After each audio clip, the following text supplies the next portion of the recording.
नमस्कार साथियों, मैं सूरज खुंडिया लाइव रेडियो से सीधे जुड़ चुके हैं आप। आज है क्रिसमस। सबसे पहले मैं आपको कहूँगा हैप्पी क्रिसमस। एंड आज हम आए हैं गांव आर्यनगर के अंदर। और काम क्या है, सबसे बड़ी बात ने एक परिवार ने क्रिसमस मनाने के लिए कदम उठाए हैं। आइए हमारे साथ जुड़िए और देखिए कि किस प्रकार क्रिसमस मना रहे हैं लोग, किस प्रकार सेलिब्रेशन कर रहे हैं क्रिसमस के अंदर। सबसे पहले हमारे साथ जुड़े हैं, तो सबसे पहले merry Christmas sir. Merry Christmas. ये क्रिसमस का जो त्यौहार है जो इस वक्त बनाया जाता है, तो ये क्यों बनाया जाता है, सबसे पहले दर्शकों को आप ये ज़रूर बताइएगा। देखिए, क्रिसमस का त्यौहार मनाया जाता है यानी कि प्रभु यीशु मसीह का जन्म हुआ था इज़राइल देश में। और वहाँ पे क्या है कि बेतलहम गांव था और एक सराया थी जहाँ पे क्या है प्रभु यीशु मसीह का जन्म हुआ था। तो उस समय क्या है, जिस समय प्रभु यीशु का जन्म हुआ उस समय क्या था, परमेश्वर के दूत ने ज्योतिषियों को कहे जाकर बता दिया था कि आज तुम्हारा क्या है दाऊदपुर में उद्धारकर्ता जन्मा है। तो उस समय क्या है, जब ज्योतिषी वहाँ से चले तो परमेश्वर के दूत ने कहा उनसे, बोला कि जहाँ पर तारा जाकर ठहर जाएगा वहीं पर क्या है यीशु मसीह जो मसीहा है वो जन्मा है। और वहाँ पे क्या है, जहाँ प्रभु यीशु मसीह का जन्म हुआ था वहाँ पे ठीक तारा जाकर ठहर गया और सभी ने क्या है आनंद मनाया और उत्साह मनाया।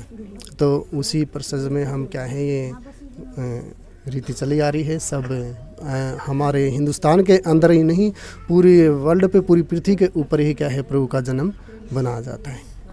आप दर्शकों को क्या शुभकामनाएं क्या देना चाहेंगे इस अवसर पे? दर्शकों को क्रिसमस की सबको क्या है शुभकामनाएं देते हैं। और सब हमारे जो स्थितिगण हैं, जो हमारे गांव के सरपंच साहब हैं, हनुमान वर्मा जी हैं, महेंद्र जी हैं, हमारे प्रिंसिपल जी हैं, सभी क्या इस प्रोग्राम में शामिल हैं। हमने इनवाइट किया था, तो हम इनका भी स्वागत करते हैं जो यहाँ पर पधारे इनके लिए। जैसा कि आप सभी लोग देख रहे हैं कि क्रिसमस के अंदर सरपंच साहब को सम्मानित किया जा रहा है लोगों के द्वारा।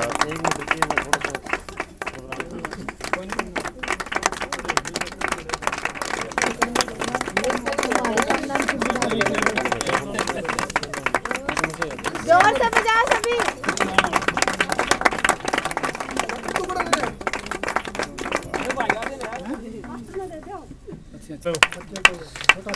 गाड़ियों की आवाज नहीं रुक रही।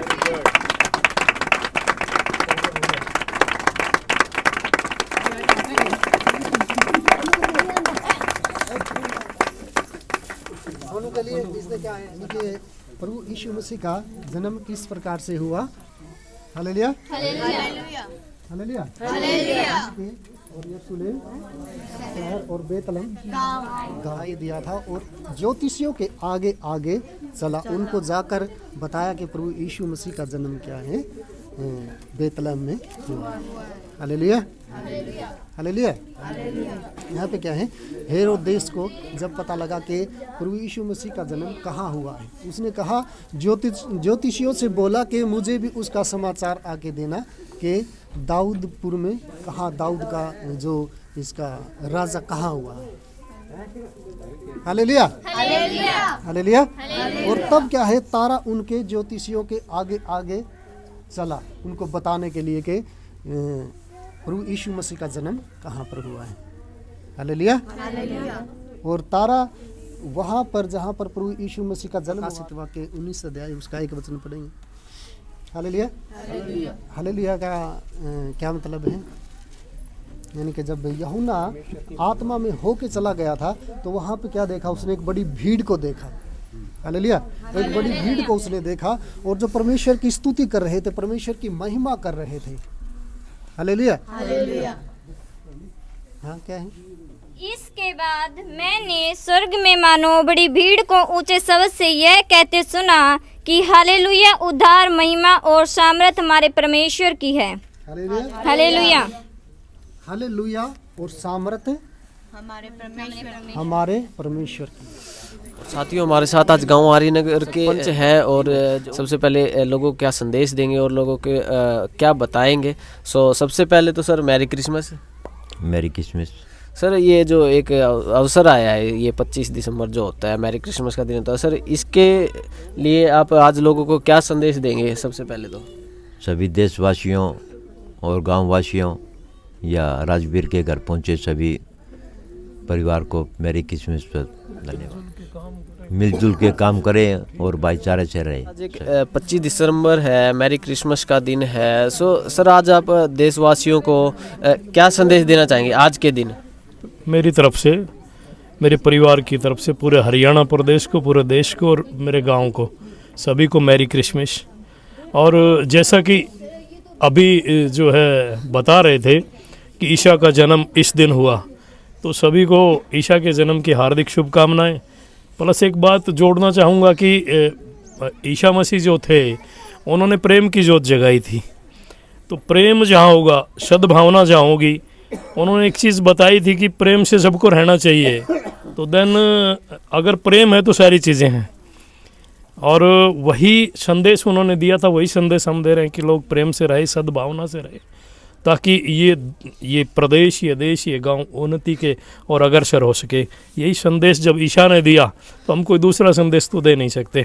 और मेरा तो गांव से भी एक चीज़ है कि गांव के सभी साथी प्रेम से रहें, मिलजुल के रहें, ताकि सद्भावना इनके बीच आएगी तो गांव का भी उद्धार होगा, देश का भी उद्धार होगा। शुद्र व्यक्ति, समाज व्यक्ति से राष्ट्र स्वयं सुधरेगा। अगर एक व्यक्ति सुधरा हुआ 100 के बीच बैठेगा तो 1-2 के मन में जाएगी, और फिर 1-2 सुधरेंगे तो फिर गांव सुधर जाएगा, और फिर जब गांव सुधर जाता है पूरा प्रदेश सुधर जाएगा, और प्रदेश के साथ राष्ट्र का सही निर्माण हो सकेगा। यही एक संदेश है।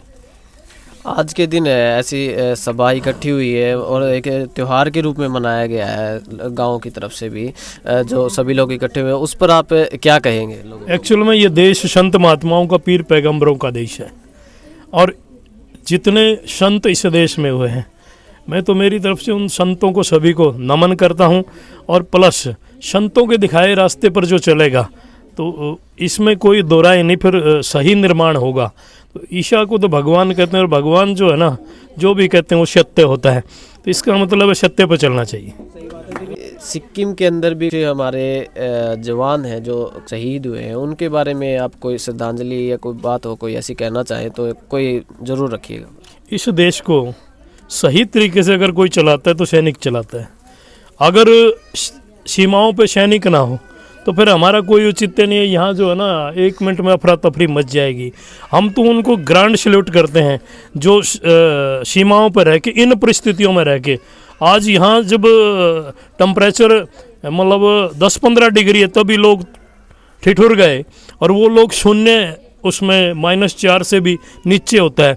वहाँ जो हमारे प्रहरी बने हुए हैं, वो उनकी शहादत को मैं तो ग्रैंड सैल्यूट करता हूँ, उनको श्रद्धांजलि अर्पित करता हूँ कि हमारे ये बच्चे आगे जाकर उस सेना में भर्ती होने का काम करें और इस देश और इस प्रदेश को सही तरीके से बचाने का काम करें। जैसे सत्य का पाठ ईशा मसीह ने पढ़ाया था, ऐसे इस सत्य को पूरे देश में लेकर चलें ताकि ये देश सत्य में हो। जिस तरीके से पहले सत्य में जयते की बात चलती थी, ऐसे हमारा देश हो जाए, यही मनोकामना है। और मैं पुनः उन सभी जो 16 शहीद हुए उनको अपनी श्रद्धांजलि अर्पित करता हूं कि भगवान उनकी आत्मा को शांति दे और पुनः इस देश में उनका जन्म करें, और फिर वो लोग जो